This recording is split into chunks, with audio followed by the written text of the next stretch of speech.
The Glimmerfoot Girl. In a cozy town nestled between rolling hills and a chattering river lived a girl named Elara.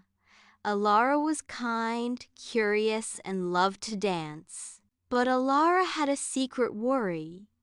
Whenever she got excited or nervous, which was quite often, she left behind faint, shimmering footprints for just a few seconds before they vanished. She called them her glimmer feet, and she did her very best to hide them, wearing thick socks and sturdy shoes even on the hottest summer days. She feared someone would see them and think she was strange. One afternoon, the town was preparing for the annual Moonfall Festival, a celebration of the night the brightest moonbeam of the year was said to touch the earth. The highlight was a grand dance in the town square. But disaster struck. The town's prized Moonfall lantern, which was meant to be lit by the children's dance to guide the moonbeam, had gone dark. Its special light had flickered out. The mayor made an announcement. "Without light for the lantern, the festival cannot begin. Does anyone know how to fix it?" No one did. The townspeople searched everywhere, but the unique silvery light was gone. Elara, listening from the back, felt a pang of sadness. She loved the festival more than anything. That evening, feeling dejected, she took a walk by the river, her thick boots laced tightly. She sat on a mossy bank and sighed a sigh that made the dandelions tremble. An old woman with eyes as kind as the moon itself was sitting nearby, weaving a basket from reeds. "That was a sigh big enough to shake the stars, little one," the old woman said. "What troubles you?" Elara, feeling safe in the twilight, confessed. She told the woman about the lantern, the festival, and finally her secret. "I have these glimmer feet," she whispered, her cheeks pink. "I wish I could be normal. Maybe then I could help." The old woman smiled. "Child, why do you hide a gift? The world needs different kinds of light. Perhaps your feet are not trying to be hidden. Perhaps they are trying to lead you somewhere." Just then, a little field mouse, startled by an owl, darted into a tiny hole in the riverbank. A faint, worried squeak echoed from deep within. "Oh, the poor thing will be lost," Elara cried. Without thinking, she jumped up to help. In her hurry, she kicked off her cumbersome boots to run faster. And for the first time, she ran freely. With every step on the dewy grass, her feet burst forth with beautiful, shining footprints that glowed like captured starlight. They didn't fade away. They remained, creating a brilliant path. "Follow your light," the old woman encouraged.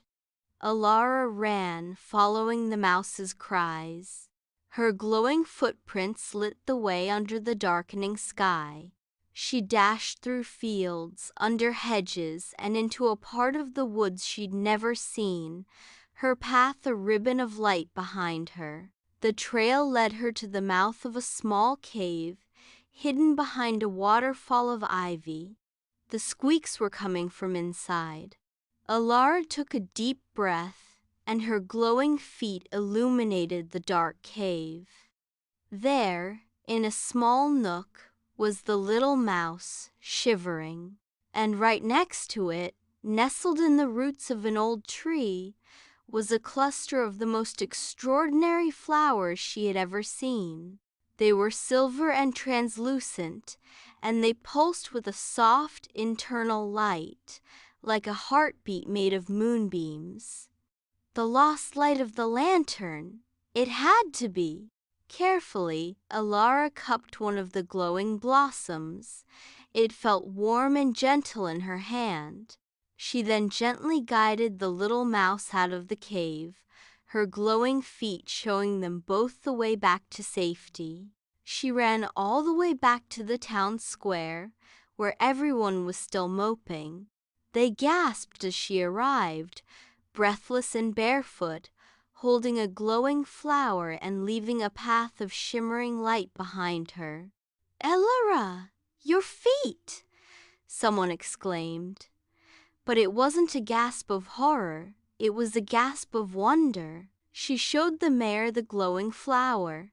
"I think this is the light for the lantern." The town's tinker carefully placed the flower inside the dark lantern. As he did, the lantern bloomed with a radiant silvery light, far more beautiful than before. The mayor beamed. "Elara, you've saved the Moonfall Festival. But how?" Elara looked down at her feet. They were still glowing. She took a deep breath and told them everything about her secret, her worry, and how her feet had led her to the light. Instead of laughing, the townspeople cheered. The music started up again, and the mayor announced, "Let the dance begin, and let Elara lead it, our very own Glimmerfoot girl." That night, Elara didn't wear shoes. She danced in the center of the square, and with every step, tap, and leap, she left behind temporary constellations on the cobblestones. The other children laughed and tried to dance in her glowing footprints before they faded. She wasn't strange, she was magical. And when the clock struck the hour, the moonbeam descended from the sky, drawn directly to the lantern filled with its own kind of light, and the festival was more brilliant than ever before. Elara never hid her glimmer feet again. She knew now that her unique light wasn't something to stuff into boots, it was a gift to share, a path to follow, and a dance all its own.